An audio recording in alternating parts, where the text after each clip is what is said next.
महामार्गावर उभ्या असलेल्या पिकअपला इर्टिका कारची ठोकर. सुदैवाने चालकसह प्रवासी बचावले. मुंबई गोवा महामार्गावर अपघाताचे सत्र सुरू आहे.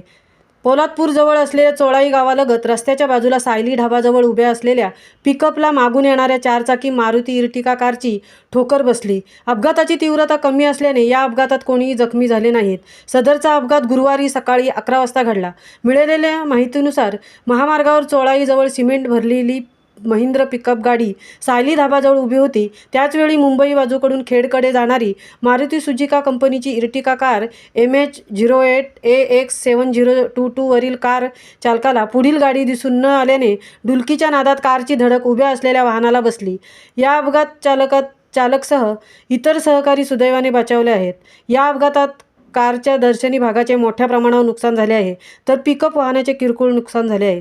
महामुंबईसह धनराज गोपाळ, पोलादपूर.